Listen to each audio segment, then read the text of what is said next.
वो दुष्ट कौवे के घर के पास ही कबूतर का आमों का बाग था। पेड़ों पर सभी आम पक चुके थे। उसकी मीठी मीठी खुशबू से जंगल के सारे पक्षियों के मुंह में पानी आ जाता था। घर में बैठे हुए गौरी और कालू कौवे को भी आम की मीठी खुशबू आती है। कालू जी, आमों की मीठी मीठी खुशबू आ रही है, जी कर रहा है कि अभी जाकर उस आमों को तोड़कर खा जाऊं। मेरा भी मन कर रहा है कि मैं अभी जाकर आम खा जाऊं, लेकिन तुम देख रही हो ना, वो गंदे आंखों वाला कबूतर अपने बाग की कैसी रखवाली कर रहा है। अगर हम अभी आम चोरी करने की कोशिश करेंगे तो पकड़े जाएंगे। रात होने का इंतजार करते हैं। जब वो कबूतर सो जाएगा तब हम आमों की चोरी कर लेंगे। लेकिन कालू जी, मेरा मन तो अभी आम खाने का कर रहा है। अब कुछ भी करके मुझे आम लाकर दीजिए।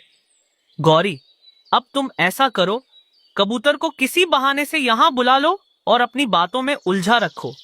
तब तक मैं कबूतर के कुछ आम चोरी कर लूंगा। कालू जी, अगर आप आम चुराते समय पकड़े गए तो बहुत ज्यादा बदनामी होगी।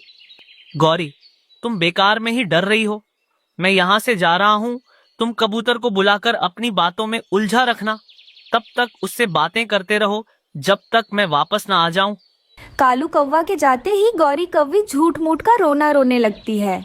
अरे ओ कबूतर भैया, मेरे प्यारे कबूतर भैया, जल्दी यहाँ आओ। मेरे घर में सांप घुस आया है, जल्दी से उसे यहाँ से निकाल दो। गौरी की आवाज सुनकर कबूतर अपनी बगीचे की रखवाली छोड़कर वहां आ जाता है। क्या हुआ गौरी? कहाँ सांप है? अभी बताओ, मैं उसे निकालता हूँ। मेरे घर के अंदर सांप घुस आया है, जल्दी अंदर जाकर उसे बाहर निकालिए। कबूतर एक लकड़ी ले जाता है, घोंसले के अंदर सांप को ढूंढने लगता है। उधर कालू कौवा बड़े ही आराम से कई सारे आम चुरा लेता है।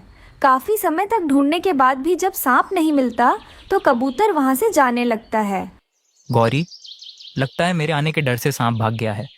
अगर फिर से आया तो मुझे बुला लेना। मैं अपने बगीचे की रखवाली करने जा रहा हूँ, नहीं तो जंगल के पक्षी मेरे आम चुरा लेंगे।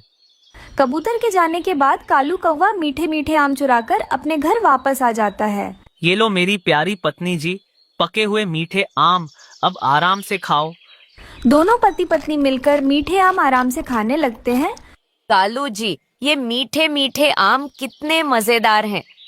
कुछ दिन ऐसे ही बीत जाते हैं। गौरी किसी न किसी बात में कबूतर को उलझाए रखती और कालू आम चोरी करके लाता। कबूतर भैया, जल्दी यहाँ आओ। मेरे पेट में बहुत दर्द हो रहा है। मेरे लिए बुलबुल के पास से दवाइयाँ लाकर दे दीजिए। गौरी, तुम्हारा पति कालू कहाँ है? तुम मुझसे कुछ क्यों नहीं कहती? मेरा पति कुछ काम वाम नहीं करता, पूरे जंगल में बस आवारा घूमता रहता है। मेरे लिए पेट दर्द की दवाई लाकर दे दीजिए कबूतर भैया। बेचारे कबूतर को गौरी कवि पर तरस आ जाता है। वो जल्दी से जाकर बुलबुल से दवाइयाँ लाकर गौरी को दे देता है। लेकिन अब कबूतर को शक हो जाता है। अरे, ये क्या? रोज रोज मेरे पेड़ से आम कम क्यों हो रहे हैं? लगता है मेरे आम कोई चुरा रहा है। ये बात मुझे जल्दी से जाकर रानू को बतानी होगी। तभी वहाँ पर रानू चिड़िया आ जाती है। फिर वो सारी बातें रानू चिड़िया को बताने लगता है कि कैसे उसके आम कम हो रहे हैं। कबूतर भैया, आप अपने बगीचे को छोड़कर कहीं जा रहे थे क्या? नहीं रानू बहन, दिन भर में मैं कहीं नहीं जाता हूँ। बस गौरी की मदद करने कभी कभी चला जाता हूँ। कबूतर भैया, कल सुबह आप किसी पक्षी की मदद करने के लिए मत जाना और रात के समय में अपने पेड़ों पर जाल बिछाए रखना। जो भी चोर होगा पकड़ा जाएगा। दूसरे दिन गौरी फिर से किसी बहाने से कबूतर को बुलाने लगती है, लेकिन इस बार कबूतर नहीं जाता है। कालू जी, अब क्या करें? ये मोटी आंखों वाला कबूतर अपने बगीचे से हट ही नहीं रहा है। कोई बात नहीं गौरी, दिन में न सही, हम रात को आमों की चोरी करेंगे, क्योंकि उस समय कबूतर अपने घर में सो जाता है। दूसरी तरफ जैसा रानू ने कहा था, कबूतर अपने पेड़ों पर जाल बिछा देता है।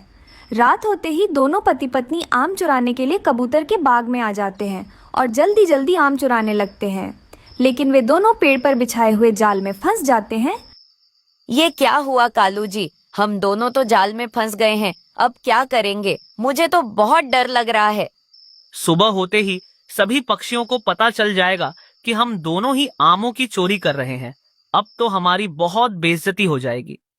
तभी कबूतर रानू को लेकर वहां आ जाता है और जोर जोर से चिल्लाने लगता है। पकड़ो पकड़ो, चोर आया चोर आया। अरे कबूतर, धीरे बोलो, सारे जंगल के पक्षी सुन लेंगे, हमारी बदनामी होगी। तो तुम दोनों ही थे क्या जो इतने दिनों से मेरे आम चुरा रहे थे? इसकी वजह से मेरा कितना नुकसान हो रहा था। कबूतर भैया, मेरे प्यारे कबूतर भैया, मैं तुम्हारे आमों का नुकसान भर दूंगी। कृपा करके हमें जाने दो। कबूतर भैया, इन दोनों को आज के लिए छोड़ दो। अगर ये फिर से कभी चोरी करेंगे तो हम इन दोनों को जंगल से भगा देंगे। उस दिन के बाद से वे दोनों चोरियां करना छोड़ देते हैं। कई दिनों से उस जंगल में तेज बारिश हो रही थी, जिस वजह से जंगल के सारे पक्षियों के खेत भी खराब हो चुके थे। पक्षियों को अब खाना मिलना बहुत मुश्किल हो गया था। जंगल में हर जगह पानी भर चुका है, जिसके कारण अब खाना मिलना मुश्किल हो गया। हाँ, बारिश के पानी में हमारा खेत भी बह चुका है और हमारा खाना भी बह चुका है। पता नहीं चल रहा है कि ये बारिश कब रुकेगी।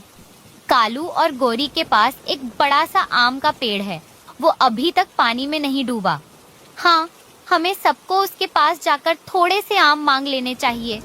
तुम सही कह रही हो, जल्दी से चलो, कालू कौवे के पास जाकर आम मांगकर खाते हैं। फिर सब पक्षी उड़ते हैं और तेज बारिश में कालू कौवे के पास जाते हैं। जब वे उसके घर पहुंचते हैं, फिर लूसी कालू कौवे के घर के बाहर खड़कर कालू कौवे को बुलाने लगती है। कालू भैया, बाहर आओ, हमें आपकी बहुत जरूरत है। कालू कौवा बाहर आता है और वो पक्षियों से कहता है, अरे पक्षियों, इतनी तेज बारिश में आप सबका मेरे यहाँ आना कैसे हुआ? ये भूख क्या कुछ नहीं करवाती कालू? हम सब काफी दिनों से भूखे हैं। हमारा खेत और सारा भोजन पानी में बह चुका है, इसलिए हम सब तुमसे आम मांगने के लिए यहाँ आए हैं। हाँ कालू, हम सबको एक एक आम दे दो, हमारे बच्चे और हम बहुत भूखे हैं। मैं तुम सबको आम तो दे दूंगा, लेकिन जैसे मैं पहले पैसों के बदले आम देता था, अभी भी वही करूंगा। पहले पैसे दो, फिर आम लो। मगर कालू, इतनी तेज बारिश में हमारे पास खाने के लिए ही कुछ नहीं है, तो पैसे कहाँ से लाएं? अगर तुम सबके पास पैसे नहीं है तो मैं आम भी नहीं दूंगा। चलो निकलो यहाँ से। फिर कालू कौवा सभी पक्षियों को वहाँ से भगा देता है। वो सारे पक्षी निराश होकर एक बड़े से पेड़ पर आकर बैठ जाते हैं और आपस में बातें करने लगते हैं। अब हम सब रानू के पास जा सकते हैं और उससे मदद मांग सकते हैं, क्योंकि वो काफी अमीर है। सभी पक्षी रानू चिड़िया के पास चले जाते हैं। रानू, जंगल में खाने के लिए कुछ भी नहीं मिल रहा है। सारा खेत और सारा भोजन पानी में बह चुका है। हम सब पक्षी और हमारे बच्चे कई दिनों से बहुत भूखे हैं। हाँ रानू, पूरे जंगल में सिर्फ कालू कौवे के पास ही आम का पेड़ है, लेकिन वो हम सबको मुफ्त में आम खाने नहीं दे रहा है। रानू, इस समय में हमें तुम्हारी बहुत जरूरत है। तुम हमारी मदद करो। हाँ दोस्तों, मैं आप सबकी मदद करूंगी। अब भी जाकर मैं कालू से वो पेड़ खरीद लूंगी। रानू कालू कौवे के घर चली जाती है। अरे रानू, मैंने अभी तो सब पक्षियों को यहाँ से भगाया था, अब तुम यहाँ क्यों आई हो? कालू भैया, मुझे आपसे इन आम के पेड़ों को खरीदना है। बताओ, कितने पैसे चाहिए? अगर मैं रानू को आम का पेड़ बेच दूंगा तो फिर पक्षी मेरे पास से आम नहीं खरीदेंगे। नहीं नहीं नहीं रानू, मैं जंगल के सब पक्षियों को पैसों में आम बेचता हूँ। मुझे काफी ज्यादा मुनाफा होता है। मैं तुम्हें पेड़ नहीं बेच सकता। तो फिर कालू भैया, मुझे आधा आम का पेड़ बेच दो। एक दिन आप पक्षियों को आम बेचो, एक दिन मैं बेचूंगी। रानू, उसके लिए तुम्हें मुझे पूरे 10,000 देने पड़ेंगे, वरना मैं आधा आम का पेड़ नहीं बेचूंगा। रानू चिड़िया कालू कौवे से 10,000 में आधा आम का पेड़ खरीद लेती है। चलो, अब मैं सभी पक्षियों को बता देती हूँ कि आधा आम का पेड़ मैंने खरीद लिया है। फिर रानू चिड़िया सीधा अपने दोस्तों के पास जाकर सारी बात बताने लगती है। तुम्हारा बहुत बहुत धन्यवाद।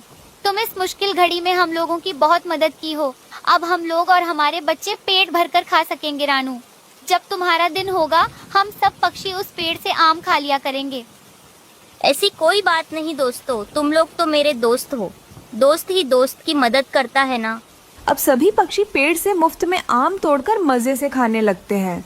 धीरे धीरे कालू कौवे के दिन में पक्षी उससे आम खरीदना बंद कर देते हैं। अरे कालू जी, अगर ऐसा ही चलता रहा तो हम लोग तो नुकसान में पड़ जाएंगे। आप ही कुछ ना कुछ करिए।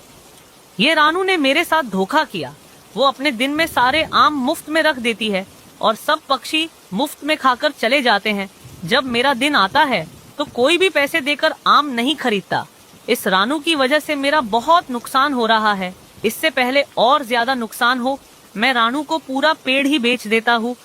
रानू, और एक 10,000 दे दो, मैं तुमको सारा पेड़ दे दूंगा। नहीं कालू भैया, अब मुझे पूरा आम का पेड़ खरीदने की कोई जरूरत नहीं है।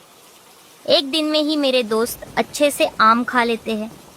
अगर तुम पहले लालच नहीं करते और पूरा पेड़ मुझे अच्छे खासे पैसों में बेच देते तो तुम्हें अच्छा मुनाफा होता।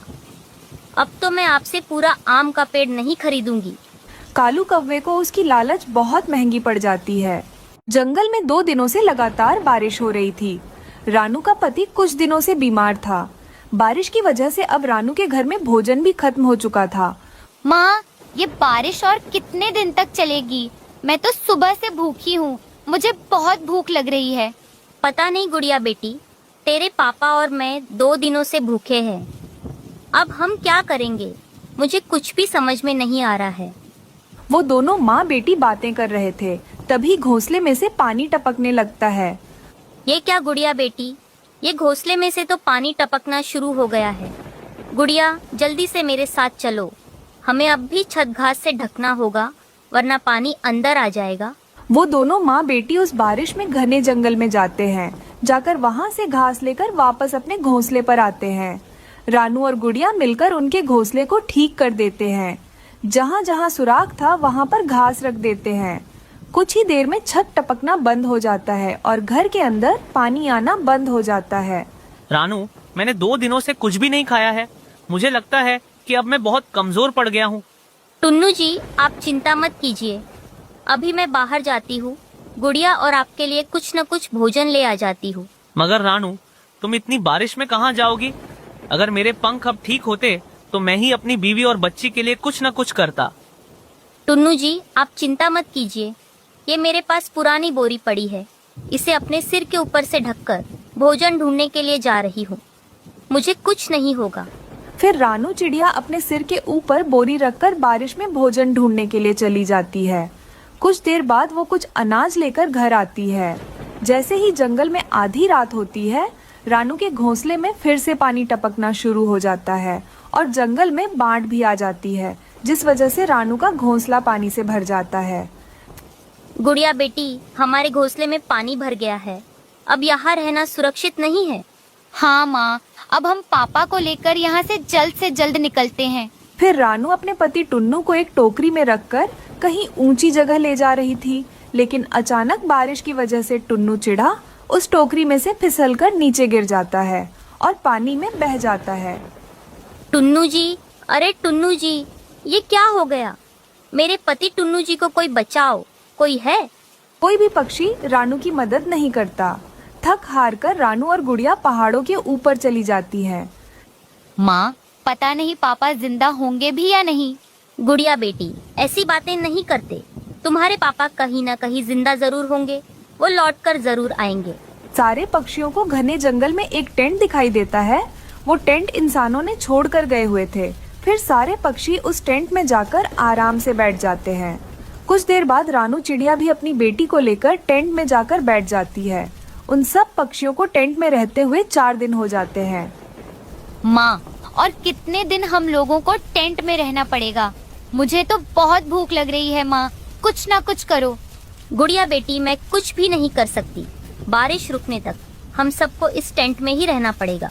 इस तरह सुबह हो जाती है। सुबह होते ही बारिश रुक जाती है। बारिश रुकते ही टुन्नू अपनी पत्नी और अपनी बेटी को ढूंढते ढूंढते उस टेंट के पास आकर पुकारने लगता है। रानू, गुड़िया, तुम लोग इस टेंट पर हो क्या? बाहर आओ। तभी रानू बाहर आती है। अपने पति को देखकर बहुत खुश हो जाती है। टुन्नू जी, आप जिंदा हो और आप खड़े भी हैं। गुड़िया बेटी, बाहर आओ, देखो कौन आया है। गुड़िया अपने पापा को देखकर बहुत खुश हो जाती है। पापा, पापा, आप ठीक हो? टुन्नू जी, ये चमत्कार कैसे हुआ? रानू, उस बाढ़ के पानी में बहते बहते न जाने मैं कितनी दूर चला गया। फिर एक दिन मैं अपने पैरों पर खड़ा हो गया और उड़ने भी लगा। 2 दिन तो मैंने सिर्फ पानी पीकर ही गुजारे। मैं तुम लोगों को कहाँ कहाँ नहीं ढूंढा, ढूंढते ढूंढते यहाँ पर आ गया। मुझे क्या पता था कि यहाँ आप दोनों मुझे मिल जाओगे। अच्छा हुआ रानू, तुम लोगों को कुछ नहीं हुआ। अब चलो चलते हैं, एक मजबूत सा घर बनाएंगे। इस बार कितनी भी बारिश आने दो, हमारे घर को कुछ नहीं होगा। टुन्नू को देखकर रानू और गुड़िया बहुत खुश होते हैं। फिर दोनों पति पत्नी मिलकर सारा जंगल घूम घूम कर मजबूत से लकड़ियां ढूंढकर अपने लिए एक अच्छा और मजबूत घर बना लेते हैं और अपनी बेटी गुड़िया के साथ खुशी खुशी रहने लगते हैं। दूर किसी जंगल में कई सारे तरह तरह के पक्षी रहा करते थे। वो सभी पक्षी उस जंगल में बहुत ज्यादा खुश थे, क्योंकि उस जंगल में खाने पीने की कोई कमी नहीं थी। इसीलिए उस जंगल के पक्षी सब बेफिक्र रहते थे। उसी जंगल में रहने वाली रानू चिड़िया एक कमजोर घर में रहती थी। ऐसा करती हूँ, पहले भोजन ढूंढ कर ले आती हूँ। क्या पता सारे पक्षी अपना अपना भोजन लेकर चले जाएं, फिर बाद में मुझे भोजन ही ना मिले।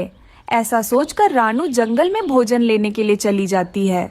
उसके जाते ही जोरों की बारिश शुरू हो जाती है। चिड़िया का घोंसला कमजोर होने के कारण हवाओं की वजह से जोर जोर से हिलने लगता है और नीचे गिर के टूट जाता है। जब चिड़िया लौट आकर अपने टूटे हुए घोंसले को देखती है तो वो चौंक जाती है। हे ऊपर वाले, मेरा घोंसला तो टूट गया, अब मैं क्या करूंगी? मैं कहाँ रहूंगी? कोई भी पक्षी मुझे अपने घर में नहीं रखेगा। हे ऊपर वाले, मेरे साथ क्या हुआ है? मेरे साथ बहुत बुरा हुआ। अब मुझे समझ में नहीं आ रहा है कि अब मैं क्या करूं। हमारे जंगल में तो सूखी लकड़ियां नहीं मिलेगी घर बनाने के लिए। अब मुझे एक काम करना पड़ेगा, मुझे दूसरे जंगल जाना पड़ेगा। इतनी तेज बारिश में मैं अभी दूसरे जंगल नहीं जा सकती, मुझे कल सुबह ही दूसरे जंगल जाना पड़ेगा। फिर रानू किसी तरह एक पत्ते के नीचे रात बिताती है। फिर चिड़िया सुबह होते ही दूसरे जंगल के लिए निकल जाती है। उस जंगल में कालू और गोरी दो दुष्ट कौवे रहते थे। वो दोनों काफी ज्यादा आलसी थे। वो अपने लिए घर भी नहीं बनाते थे और भोजन तो दूसरे पक्षियों से चुरा कर खाते थे। कालू जी, आप हमारे लिए पक्का घर कब बनाओगे? हमेशा घोंसले में सोते रहते हो। गोरी, तुम्हें तो पता है मैं बहुत आलसी हूँ। वैसे भी हमको घर बनाने की क्या जरूरत है? अगर कोई पागल पक्षी मेहनत करके घर बनाएगा तो हम दोनों उसे डरा धमका कर उसका घर कब्जा कर लेंगे। अरे वाह कालू जी, क्या सोचा है आपने? मगर ऐसा पागल पक्षी कहाँ मिलेगा? तुम चिंता मत करो गोरी, कोई ना कोई पक्षी 2 दिनों में ही मिल ही जाएगा। दूसरे दिन चिड़िया उस जंगल में आई हुई थी। मुझे इस जंगल में सूखी और मजबूत लकड़ियां ढूंढनी पड़ेगी, तभी मेरा घर अच्छे से बन पाएगा। चलो मैं किसी पक्षी से पूछ लेती हूँ कि सूखी और मजबूत लकड़ियां कहाँ मिलेगी। ऐसा सोचकर चिड़िया वहाँ से चली जाती है। रास्ते में उसे कौवों का घोंसला नजर आता है। वह तुरंत उनके पास आ जाती है। कौवो, मुझे तो आप इस जंगल के लग रहे हो। मुझे बस इतना बता दीजिए कि सूखी लकड़ियां कहाँ मिलेंगी। मैं दूसरे जंगल से आई हूँ। बारिश की वजह से मेरा घोंसला टूट गया है। इस जंगल में मैं मजबूत घर बनाकर रहना चाहती हूँ। अरे वाह चिड़िया, यहाँ से तुम सीधी जाओ, वहाँ पर तुम्हें एक पेड़ मिल जाएगा। उधर ही तुम्हें सूखी लकड़ियाँ भी मिल ही जाएंगी। तुम दोनों का बहुत बहुत धन्यवाद। फिर चिड़िया वहाँ से सूखी लकड़ियाँ लेने के लिए चली जाती है। देखा कालू जी, आपने यह पागल चिड़िया ढूंढते हुए हमारे पास आ ही गई। हाँ गोरी, अब जल्दी से इसे मेहनत करके घर बनाने दो, फिर हम दोनों इसे डरा धमका कर इसका घर छीन लेंगे। और कालू जी चिड़िया को धक्के मार के बाहर निकालेंगे। फिर रानू चिड़िया को एक जगह ढेर सारे सूखी लकड़ियाँ दिखाई देती हैं। अरे ये क्या, ये लकड़ियाँ तो काफी ज्यादा कमजोर लग रही हैं। अब मैं क्या करूँगी? चलो मैं इसी से ही घर बना लेती हूँ। बारिश कभी भी शुरू हो सकती है। कमजोर घर बनेगा तो भी कुछ दिन तक तो चल जाएगा, फिर मैं मजबूत घर बना लूंगी। ऐसा सोचकर रानू चिड़िया उन कमजोर लकड़ियों से अपने लिए घर बना लेती है। अरे वाह, जैसे मैंने सोचा था बिल्कुल घर वैसा ही बनाया है। अंदर से तो बहुत ज्यादा सुंदर लग रहा है। थोड़ी देर बाद वो दुष्ट कौवे चिड़िया के घर आते हैं। अरे वाह चिड़िया, तुमने तो बहुत मेहनत करके अपना ये घर बनाया है, मगर अफसोस की बात ये है कि अब हम दोनों इस घर में रहने वाले हैं। चुपचाप तुम यहाँ से निकल जाओ, वरना हम दोनों तुम्हें खूब मारेंगे और इस घर से धक्के मार के बाहर निकालेंगे। ये आप दोनों क्या बोल रहे हो? मैंने इतनी मेहनत से मेरा घर बनाया है। आपको कोई हक नहीं बनता मेरे घर से मुझे बाहर निकालने का। चुपचाप आप दोनों यहाँ से चले जाइए। चिड़िया, क्या तुम्हें पता है इस जंगल के चील से हमारे अच्छे संबंध है, उसे कहकर तुम्हारा शोरबा बना देंगे। ये सब सुनकर चिड़िया बहुत डर जाती है और वहाँ से चली जाती है। तभी जोरों की बारिश शुरू हो जाती है। चिड़िया एक घने पेड़ के नीचे आकर बैठ जाती है और रोने लग जाती है। मेरे साथ हमेशा ऐसा ही क्यों होता है? पहले जिस जंगल में रहती थी वहाँ मेरा घोंसला टूट गया और यहाँ आकर मैंने मेहनत से घर बनाया तो उन कौवों ने मेरा घर ही कब्जा कर लिया। अब मैं क्या करूँगी? इतनी तेज बारिश में कहाँ जाऊँगी? तभी चिड़िया को वहाँ पर पड़े हुए ढेर सारे बांस की लकड़ियाँ दिखाई देती हैं। चिड़िया उन लकड़ियों से घर बनाने के बारे में सोचती है। क्यों ना मैं बांस का घर बना लूँ? बांस का घर तो बहुत ही ज्यादा मजबूत और टिकाऊ होता है। ऐसा सोचकर चिड़िया बांस का घर बना लेती है। दूसरी तरफ चिड़िया का पुराना घर काफी ज्यादा कमजोर होने के कारण बारिश में टिक नहीं पाता, वो टूट जाता है। उसके नीचे कौवे दबकर उधर ही मर जाते हैं। चिड़िया बारिश के मौसम में अपने बांस के घर में आराम से रह रही थी क्योंकि अब उसे परेशान करने वाला कोई नहीं था। टुन्नू जी, अब घर की मरम्मत भी हो गई और हमने भोजन भी जमा कर लिया। अब बारिश का मौसम आ भी गया तो हमें बारिश से कोई परेशानी नहीं होगी। रानू, तुम दिन भर इतना सारा काम करती हो, क्या तुम थकती नहीं हो? हाँ तो टुन्नू जी, आप भी तो इतना ज्यादा काम करते हो। आप इतनी ज्यादा सूखे में भोजन खोज कर ले आते हो। रानू, मुझे तुम्हारे लिए और गुड़िया के लिए ये सब करके बहुत खुशी होती है। मम्मा पापा, आप दोनों चिंता ना करें। जब मैं बड़ी हो जाऊंगी सब काम मैं कर लूंगी और आप दोनों के लिए भोजन भी खोज करके ले आऊंगी। देखा टुन्नू जी, हमारी गुड़िया कितनी मीठी मीठी बातें करती है। अच्छा गुड़िया बेटी, तुम अपने पापा के साथ रहो। मैं नदी से पानी पीने के लिए जा रही हूँ, थोड़ी ही देर में वापस आ जाऊंगी। ये कहकर चिड़िया पानी पीने नदी के पास चली जाती है। वो एक पेड़ के नीचे आकर बैठ जाती है। वो थोड़ी देर तक पेड़ के नीचे आराम करना चाहती थी। बेचारी चिड़िया वहां से जाने ही वाली थी, तभी एक पेड़ की डाल सीधे आकर उसके सर पर गिर जाती है। उस डाल के वजह से चिड़िया के सर में बहुत चोट आती है। वो नीचे गिर जाती है और उधर ही मर जाती है। पापा, मम्मा कब से बाहर गई हुई है, वो अभी तक घर लौटी नहीं। गुड़िया बेटा, तुम चिंता मत करो, तुम्हारी माँ घर वापस आ जाएगी। उसकी कोई दोस्त मिल गई होगी। बेचारी नन्ही सी गुड़िया ये नहीं जानती थी कि उसकी माँ बहुत दूर चली गई है और कभी भी वापस लौटकर नहीं आने वाली। तभी मिट्ठू तोता नदी से गुजर रहा था। वो चिड़िया को देख लेता है और तुरंत उसके पास आता है। अरे चिड़िया, ये डाल के नीचे कैसे आ गई? मुझे जल्दी से हटाना होगा। फिर मिट्ठू तोता किसी तरह उस पेड़ की डाल को वहाँ से हटा देता है। चिड़िया चिड़िया बहन, जल्दी से उठो, तुम्हारे लिए तुम्हारा परिवार घर में इंतजार कर रहा होगा। रानू और तोता को कबूतर दूर से देख लेता है और तुरंत उनके पास आ जाता है। कबूतर, चिड़िया डाल के नीचे गिरी हुई थी, मैंने तो डाल हटा ली, लेकिन अब चिड़िया कुछ बोल नहीं रही है। मिट्ठू, मुझे लगता है चिड़िया हम सबको छोड़कर चली गई हैं। ये मर गई है। कबूतर, तुम इसके घर जाकर इसके बारे में बता दो। मैं तो नहीं जा पाऊंगा, मेरी इतनी हिम्मत नहीं है। फिर कबूतर जल्दी से चिड़िया के घर चला जाता है। मगर कबूतर, ऐसे कैसे हो सकता है? अभी अभी तो रानू नदी से पानी पीने गई है। टुन्नू, वो पेड़ की डाल बहुत बड़ी थी, वो सीधे रानू के सर पर आकर लगी। खून बहुत बह गया, जिस वजह से रानू चिड़िया हम सबको छोड़कर चली गई। कबूतर अंकल, क्या मेरी माँ को चोट लगी है? वो ठीक तो हो जाएगी ना?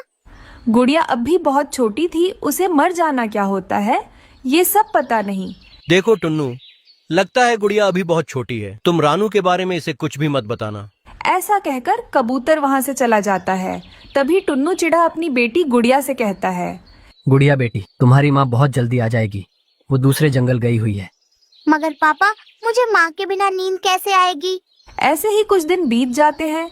एक दिन कबूतर तोते से कहता है, तोते, अभी तो बहुत दिन हो गए हैं, अभी मुझे लगता है टुन्नू को दूसरी शादी कर लेना चाहिए। अभी वो घर अकेला कैसे संभालेगा? उसको अपनी बेटी को संभालना है और भोजन भी लाना है, कितना कुछ करना पड़ेगा उसे। हाँ कबूतर चिड़िया हमारी बहुत अच्छी दोस्त थी, हमें उसके परिवार के लिए कुछ तो अच्छा सोचना पड़ेगा। मिट्ठू, मेरी बीवी की एक अच्छी दोस्त है, उसका नाम पिंकी है। अगर टुन्नू मान गया तो हम पिंकी की शादी टुन्नू से करवा देंगे। हाँ कबूतर, हम दोनों अभी टुन्नू के पास जाएंगे और उसे सारी बात बताएंगे। फिर कबूतर और मिट्ठू तोता टुन्नू के घर आते हैं। ये तो मेरे लिए बहुत मुश्किल होगा, गुड़िया तो उसे अपनी माँ कभी नहीं मानेगी। टुन्नू, तुम बड़े हो और समझदार भी, गुड़िया अभी बहुत छोटी है, वो समय के साथ साथ उस चिड़िया को अपनी माँ मान लेगी। फिर टुन्नू चिड़ा भी मान जाता है। वो सब मिलकर टुन्नू की शादी पिंकी चिड़िया से करवा देते हैं। पिंकी, वो गुड़िया तो बहुत छोटी है, अगर उससे कोई भूल हो जाए तो उसे माफ कर देना और उसका अच्छे से ध्यान रखना। मैं भोजन ले आऊंगा, तुम गुड़िया और घर का ध्यान रखना। हाँ टुन्नू जी, मैं गुड़िया का बहुत अच्छे से ध्यान रखूंगी, मैं सब संभाल लूंगी, आप बेफिक्र रहिए। फिर टुन्नू पिंकी को अपने घर ले आता है। पापा, पापा, ये आपके साथ कौन है? गुड़िया बेटी, ये आपकी दोस्त है, आपकी मम्मा ने आपके लिए भेजा है। पापा, मम्मा कब वापस आएगी? उनके बिना तो मुझे रातों को नींद नहीं आती। गुड़िया बेटी, तुम मेरे साथ सो जाना, मैं तुम्हें नए नए कहानियाँ भी सुनाऊंगी। अच्छा, मेरी दोस्त, मुझे पानी पीना है, क्या तुम मेरे साथ नदी पर चलोगी? हाँ गुड़िया बेटी, तुम चलो मेरे साथ नदी के पास, आज मैं तुम्हें पानी पिलाती हूँ। फिर पिंकी गुड़िया को नदी के पास ले जाती है। वहाँ गोरी और कालू कौवा पहले से बैठे हुए थे। अरे वाह रानो, चिड़िया को मरे हुए तो 4 दिन भी नहीं गुजरे। टुन्नू ने नई शादी कर ली। कैसे कैसे पक्षी रहते हैं इस जंगल में। कौन है आप, और आप छोटी बच्ची के सामने ऐसी बातें क्यों कर रही हो? हम रानू के अच्छे दोस्त हैं। तुम कौन हो? तुम कहाँ से आई हो? हम पे सवाल क्यों कर रही हो? गुड़िया बेटी, तुम्हारी माँ रानू मर गई है, अब वो कभी तुम्हारे पास वापस लौट कर नहीं आएगी। तुम चुप हो जाओ काली कव्वी, छोटी सी बच्ची के सामने क्या क्या बोल रही हो? गोरी आंटी, आप बताओ, मेरी माँ कहाँ है? पापा ने तो बताया है मेरी माँ दूसरे जंगल गई हुई है, वह जल्दी ही वापस आ जाएगी। गुड़िया, सब झूठ है। तुम्हारी माँ मर गई है और तुम्हारे पापा ने दूसरी शादी इस चिड़िया से कर ली। ये सब बातें गुड़िया को बोलकर कालू और गोरी वहाँ से चले जाते हैं। आप सब ने मुझसे झूठ क्यों बोला? मुझे अभी मेरी मम्मा चाहिए। आप सब मुझे मेरी मम्मा के पास ले चलो, मैं आपके साथ नहीं रहूंगी। गुड़िया मेरी जान, मैं आपकी मम्मा की तरह ही आपसे प्यार करूंगी, आपसे कभी झूठ नहीं बोलूंगी। फिर पिंकी चिड़िया जल्दी से गुड़िया को घर लाती है। घर आते ही गुड़िया अपनी माँ को याद करके रोते हुए सो जाती है। आधी रात को गुड़िया के सपने में उसकी माँ रानो चिड़िया आती है। गुड़िया बेटी, तुम्हारी नई मम्मा बहुत ही अच्छी हैं, मैंने ही उन्हें भेजा है। तुम उनसे प्यार से रहो और हर बात मानो, मैं कभी वापस लौटकर नहीं आ पाऊंगी, मैं बहुत दूर चली गई हूँ। अपनी माँ को सपने में देखकर गुड़िया तुरंत आंखें खोलती है। माँ, माँ, आप कहाँ हो? आप जो बोलोगी मैं वही करूँगी। फिर गुड़िया जल्दी से अपनी नई माँ के गले लग जाती है। पापा, माँ, आप दोनों मुझे माफ कर दो। आज के बाद से मैं आप दोनों की बात मानूंगी माँ। आज के बाद से आप ही मेरी माँ हो। उस दिन के बाद से वो परिवार फिर से खुशी खुशी से रहने लगता है। जंगल में बढ़ती हुई ठंड के साथ साथ कौवा और कव्वी में लड़ाई भी बढ़ गई थी। कालू, आज मैं तुम्हारे घोंसले में सोऊंगी। मेरे घोंसले में मुझे सारी रात ठंड लगती रहती है। ना ना, अपने घोंसले में ही रहो। मैंने बहुत मुश्किल से अपने घोंसले में सूखी घास लगाई है। ऐसे सारे काम पापा पक्षी ही करते हैं। सबके घोंसले गर्म है और एक मैं ही हूँ कि ठंड में मर रही हूँ। मैं तो जा रही हूँ चिड़िया के घर, आज मैं वहाँ ही सो जाऊंगी। जाओ जाओ, चिड़िया तुम्हें अपने घर में रखेगी तो फिर ही ना। मगर गोरी कव्वी ठंडी रात में अपने घर से निकलती है। वो चिड़िया के दरवाजे पर दस्तक देती है। गोरी, तुम इस समय? चिड़िया बहन, आज की रात मुझे अपने घर में सो लेने दे। मेरी कालू से लड़ाई हो गई है। गोरी बहन, मेरे पास 2 ही घोंसले हैं, एक में मेरे बच्चे सोए हुए हैं और दूसरे में मैं सोती हूँ। चिड़िया बहन, अब अगर मैं वापस गई तो कालू मेरा बहुत मजाक उड़ाएगा। प्लीज आज की रात चिड़िया। फिर चिड़िया अपने बच्चों को अपने साथ लिटा लेती है और वो घोंसला गोरी कव्वी को दे देती है। ये घोंसला तो बहुत गर्म है, मजा ही आ गया तुम्हारे घोंसले में लेटने का। इस घोंसले में मैंने गर्म बिस्तर बिछाया हुआ है, मेरी माँ ने दिए थे मुझे गर्म बिस्तर। फिर गोरी सो जाती है। वो रात गोरी कव्वी बड़े आराम से सोती है। दोनों पति पत्नी दिन आवारा घूमने में गुजार देते हैं और जब रात होती है तो गोरी कव्वी फिर से चिड़िया के घर जाती है। चिड़िया चिड़िया, आज फिर मेरी कालू से लड़ाई हो गई है। चिड़िया घर के अंदर से ही आवाज देती है, मगर आज मैं तुम्हें अपने घर में नहीं आने दूंगी। बच्चे बड़े हो गए हैं, मुझे बच्चों के साथ नींद नहीं आती, तुम जाओ यहाँ से। छोटी चिड़िया, बड़ी बातें करने लगी है तू, मुझे भी गोरी कहते हैं। गुस्से में गोरी वहाँ से चली जाती है। मैं ना कहता था आज तो चिड़िया कभी भी तुम्हें नहीं रखेगी। बड़ा आया, सो जा चुप करके। दूसरे दिन गोरी कव्वी चिड़िया के घर के पास छुप कर बैठ जाती है। जब चिड़िया अपनी बच्चों के साथ नदी पर पानी पीने जाती है तो गोरी कव्वी खिड़की के रास्ते चिड़िया के घर में घुस जाती है और चिड़िया के दोनों घोंसलों में पानी गिरा देती है। अगर मुझे इन घोंसलों में नहीं सोने दोगी तो चिड़िया की बच्ची तुम भी नहीं सोगी। गोरी वहाँ से भाग जाती है। रात को जब चिड़िया और उसके बच्चे घोंसले में लेटते हैं तो घोंसले गीले थे। मम्मा, मम्मा, हमारा घोंसला गीला है, ये बहुत ठंडा है। मेरा घोंसला भी गीला है, हमारे घोंसलों में पानी किसने गिराया होगा? मम्मा, कल रात आपने गोरी आंटी को घर में आने से मना किया था। यह काम जरूर गोरी आंटी ने ही किया होगा। हाँ, ये काम जरूर उस गोरी की बच्ची का ही है, मगर मैं भी उसे सजा जरूर दूंगी। दूसरे दिन चिड़िया झाड़ियों वाले जंगल जाती है और वहाँ से एक ऐसी झाड़ी के पत्ते तोड़ती है जिनको छू लेने से शरीर पर खुजली शुरू हो जाती है। गुड़िया और कुकू, अब देखना वो गौरी ठंड की रात में भागती फिरेगी। चिड़िया वो पत्ते एक घोंसले में बिछा देती है। कुकू बेटा, जाओ और गौरी को बताओ कि आज वो हमारे घर में सो सकती है। मम्मा, मम्मा, गोरी आंटी का शरीर सुर्ख हो जाएगा इन पत्तों पर लेटकर। कुकू जल्दी से गौरी कौवी की तरफ जाता है। आंटी, आंटी, मम्मा ने भेजा है। मम्मा कहती हैं कि आज रात आप हमारे घर में सो जाएं। तो फिर मान गई तुम्हारी। मम्मा मैं ना कहती थी, मुझे भी गोरी कहते हैं। गौरी कुकू के साथ जाती है। गौरी, घोंसले में पानी गिराने की क्या जरूरत थी? ये तो तुम्हारा अपना ही घर है, जब जी चाहे आ जाया करो और इसी घोंसले में सो जाया करो। चिड़िया, कल तुमने मेरी इंसल्ट की तो मुझे गुस्सा आ गया था। फिर गौरी चिड़िया के घोंसले में लेट जाती है। चिड़िया के बच्चे गौर गौर से गौरी कौवी की तरफ देख रहे थे। चिड़िया, ना जाने क्यों मेरे शरीर पर खुजली शुरू हो गई है। ये सुनकर बच्चे हंसने लगते हैं। 1 2 त्रिझाड़ी के पत्तों का काम हुआ शुरू। बचाओ चिड़िया, मुझे बचाओ, मेरे शरीर पर बहुत खुजली हो रही है। गौरी कौवी इधर उधर उड़ती हुई घर से बाहर निकल जाती है। वो कौवी इस पेड़ से टकराती तो कभी उस पेड़ से मर गई। उस चिड़िया ने घोंसले में ना जाने क्या रखा हुआ था। हाय, मर गई। ठंडे पानी से नहाओ गौरी, फिर ही तुम ठीक होगी। फिर गौरी ठंडी ठंडी रात में नदी के ठंडे पानी में कूद जाती है। तब जाकर उसकी खुजली कम होती है, मगर बाकी की रात अपने घर में ठिठुर कर गुजारती है। उसे छोटी चिड़िया ना समझो, वो बहुत सियानी चिड़िया है। ऐसे गौरी कौवी को सजा